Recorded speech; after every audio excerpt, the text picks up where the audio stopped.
Okaydi, welcome back to my channel, Made Between the Pages. My name is Taylor, and today we're going to be talking about my 2024 goals as well as revisiting my 2023 goals and seeing what I actually did.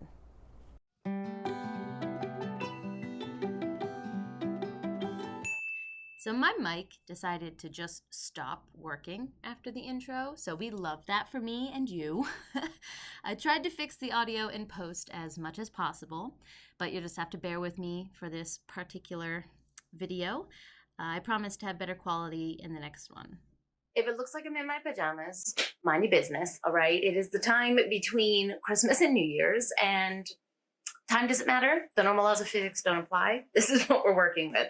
I was gonna screen record originally to watch back the video with you guys, but I do my audio through my phone, and then my computer was having a hard time screen recording. So we're just gonna look at my notes for the 2023 goals video that I had, because I wrote everything down here.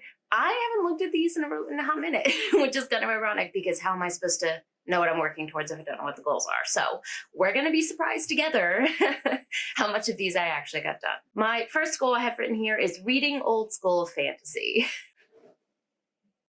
Okay, so I made a classic fantasy TBR that I wanted to read a lot of the fantasy that kind of predated me in my reading life. And I did make that video.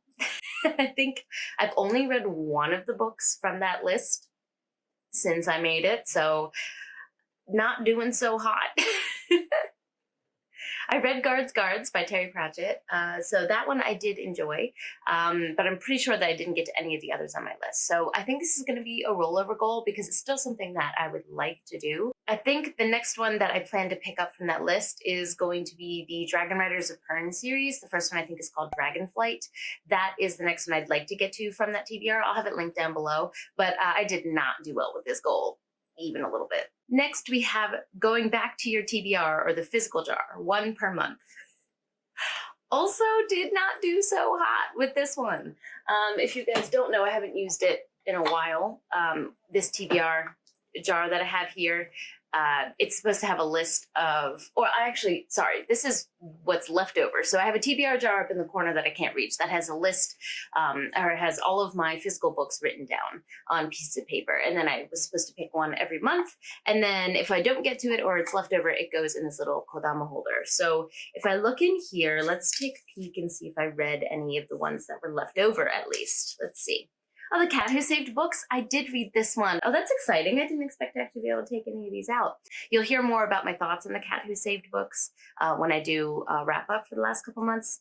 The Shadow of What Was Lost. I read like 2 chapters of this and I enjoyed it, but I never continued. So that still needs to be in here. Cytonic by Brandon Sanderson. Did not read that. That's really not high on my priority list. Moby Dick. Did not finish that one, although I am currently, I've scooped Crystal in to do a buddy read with me on that, so maybe I'll be more motivated to pick that up. The Helm of Midnight. This is next on my list. Hopefully I can knock this out before the end of the year. I'm currently reading Book Chops and Bone Dust and loving it, but the next one on my list is The Helm of Midnight, so fingers crossed I can take it out of here. And the Collected Short Stories of William Faulkner. I also did not read that. So I got to take one out of here. So, I guess I'll take that. I'll take that. Did I read one a month like I was supposed to? No. But actually in the last couple of weeks at the end of the year here, I'm doing really well at reading my physical books. So I'm actually very proud of myself because recently I have been doing a lot better at this than I did earlier in the year. So again, questionable how I did with that goal. Number 3 was page chewing development. This one I can sincerely say I've done really well with. A lot of kind of unexpected things happened with the series, but we were able to get right back on track. I mean, just looking back at the guest lists that we've had Tad Williams, P. Jelly Clark, Fonda Lee, Gareth Powell. Who else have we got here? We've got Evan Winter. We talked to Evan Winter. That was this year. Oh my gosh. Rob J. Hayes, a bunch of other really awesome indie authors. We talked to Tessa Gratton. We've just done a lot of really awesome interviews. We just got to speak to so many amazing authors that I never in 1,000 years would have imagined I had the chance to like sit down and talk to in the way that we did. And I'm just so grateful for the series and what it's brought me in this space.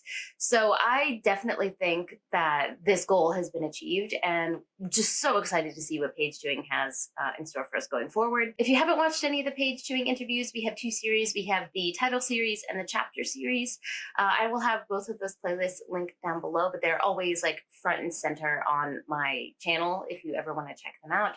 We've had some amazing guests over like the past 2 years of doing interviews, and it's just it's a delight. It's a joy in my life that I'm so happy that I'm able to continue with going forward. Next on here, I have Make Time for Rereads, 6 this year.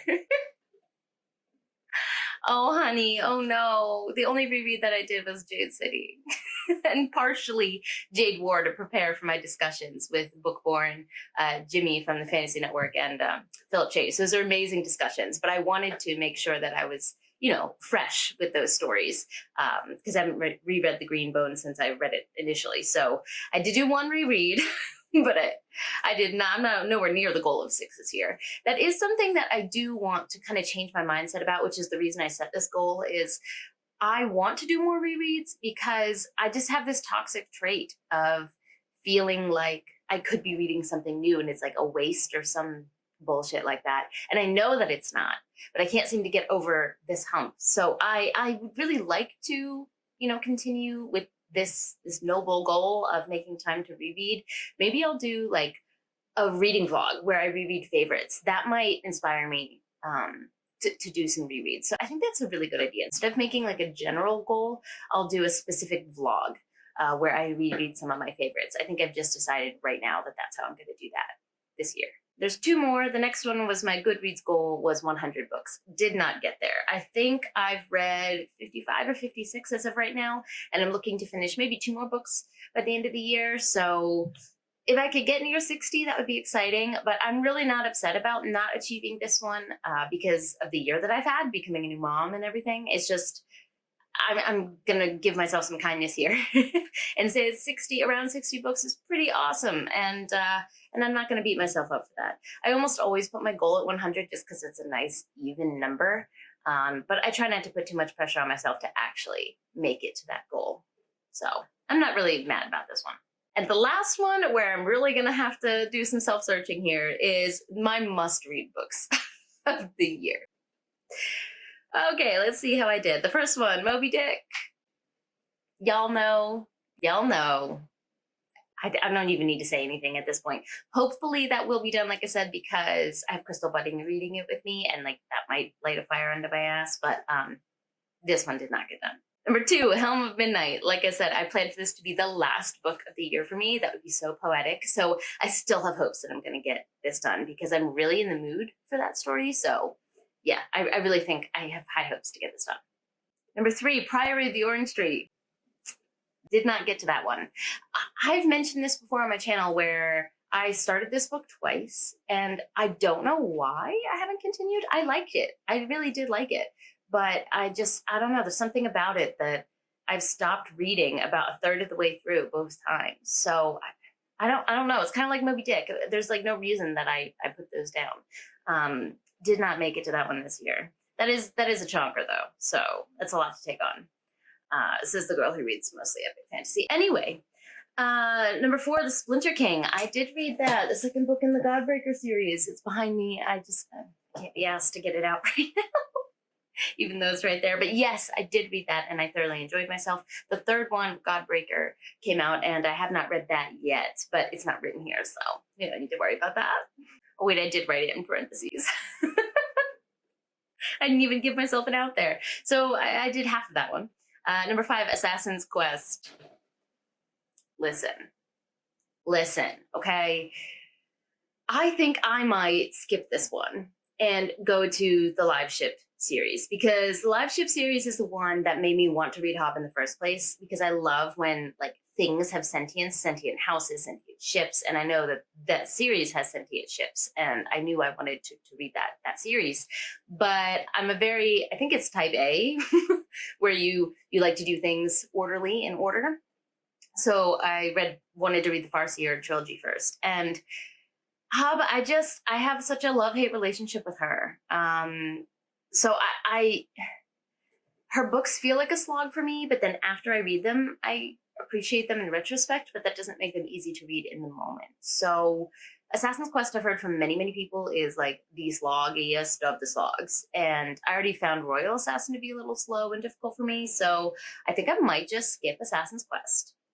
Look at me living life on the edge and go ahead and read Live Ship Traders. I think I might do that. Number 6, The Lost Metal. I did read that. That was one of my favorite reads of the year. Again, when I start doing my end of the year wrap-ups and reviews and start releasing them in the beginning of January, I will talk more in depth about this book, but I did read it, and so I can check that one off for myself. Number 7, The Hunger of the Gods. Yes, it's right behind me in Pride of Place, so you can see it. Love that series. I read that at the very beginning of the year, and I ate it up. It is beautifully done epic fantasy. It has everything that I could possibly want, including Goliath gods like battling in the sky. Like, what more could you ask for? Number 8, Locklands. That's a third book in the Foundryside series. I did not get to this one. Again, no reason why. I should have referred to this list to remind myself like what my must reads were. I really like that series. I really enjoyed Shorefall as well. I think it's extremely underrated. I recently talked about this with Alan and Jimmy on Page Turning Chapter series that we did this month. I really think it's an underrated series, but I haven't finished it. So I should put my money where my mouth is and finish this up. So I'm going to roll this one over to the new year for sure. Number 9, Heart of the Sun Warrior. This I did read. And I didn't like it as much as Daughter of the Moon Goddess, but I still really enjoyed it, and it was definitely worth my time. So I've done that one. Number 10, Before They Are Hanged, and the Last Argument of Kings from the First Law trilogy. I did read Before They Are Hanged. I listened to it via audio and thoroughly enjoyed myself. I liked it much more than The Blade itself, which is the first book, which was like a 3-star for me. The Last Argument of Kings was probably like a 4.5. So, or not Last Argument of Kings, Before They Are Hanged. So I have no reason why I didn't continue on to The Last Argument of Kings, except that I've developed this terrible habit of reading the first or second book in a series and really enjoying it, but then not continuing on to the next one. I think it might be a symptom of booktube, or maybe I'm just I don't know why I do that to myself. I don't know. That's something I would really like to work on though, because I have so many series that I need to read. I wrote them down the other day for myself, and I was like, good Lord. So it would be good to finish up some series in 2024 for sure. Then I had some SPIFBO 8 finalists that I needed to read for the previous competition, which I obviously did read them because I'm a judge. So that was Scales and Sensibility, 13th Hour, A Touch of Light, Miss Percy's Guide to the Care and Feeding of British Dragons. We messed that up. A Song for the Void in Mysterious Ways. I did read all of those, and I also have a video going over all of my thoughts on all the SPIFBO reads I've done so far as a judge. So I'll have that linked down below as well if you want more information, but I did read those. Good for me. Yay. Number 13 is The Bound and the Broken, like the whole series. And I did read The Fall, which is the prequel before Of Blood and Fire, which Of Blood and Fire was good. It didn't blow me away, but I really enjoyed myself. But The Fall blew me away. It was so good.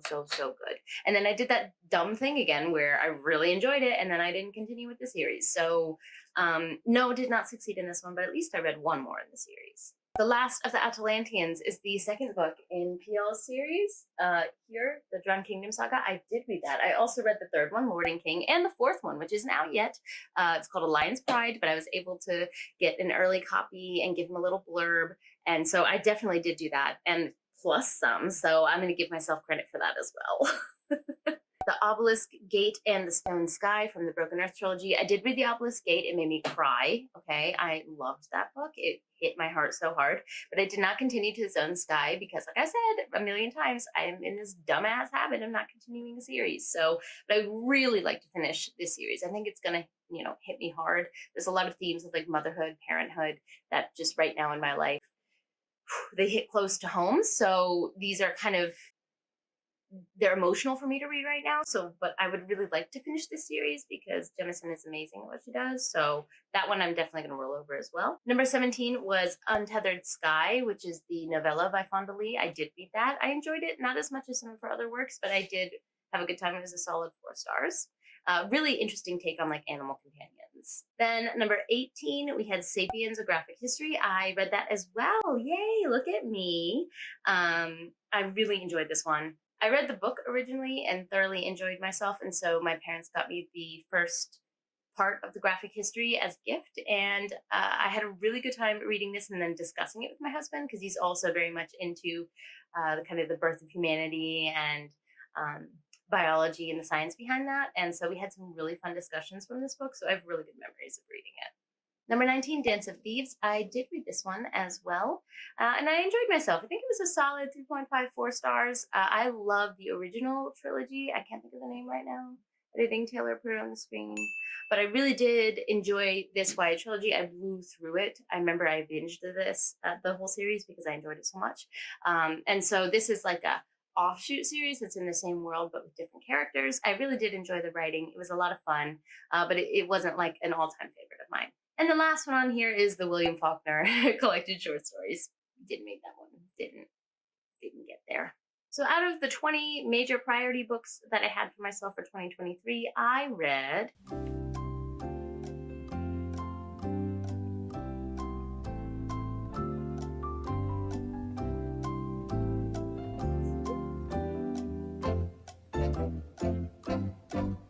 so a little over half.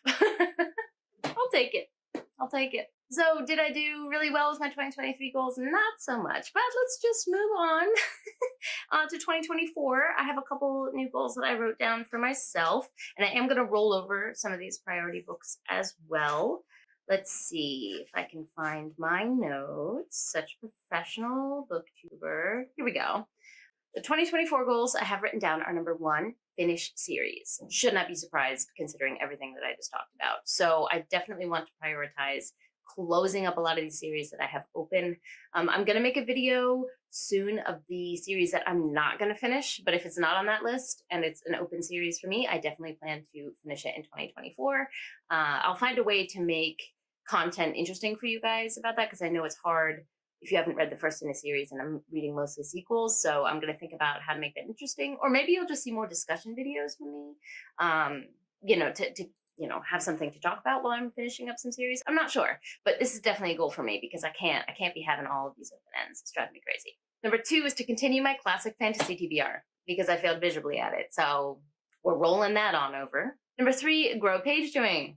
Same goal as last year. I think we succeeded, and this year we plan to make it even better. So be on the lookout for news for that. Number 4 is similar to the TBR jar goal that I had last year, which is like focusing back on physical books. But this year I actually put some numbers down on the page for myself. So this is not including manga, but I have 54 unread physical books, and I would like to get that number down to 30 by the end of the year, including all of the new books that I get in, from the Broken Binding subscription and all of that. At the end of the year, I only want to have 30 unread books in this house. So I only have 4 goals this year, keeping it pretty simple, but I think that's kind of the best way to go. I think there's going to be a lot of changes in our life this year as well, possibly moving, like just a lot that might be happening. So I want to make sure that I give myself the space to kind of give myself some wiggle room. That might not be a very good way to look at goals the beginning of the year, but that's what we're doing. Okay, that's the New Year's resolutions are going to have the same vibes. All right. Let me know in the comments down below what your 2024 goals are. If you're going to be really ambitious this year, if you're taking kind of a step back in the way that I am, would love to hear those things down below. Don't forget to like, subscribe, and click that bell. I'd love to have you as part of this community, and I appreciate it. But for now, I'm going to head out. Done.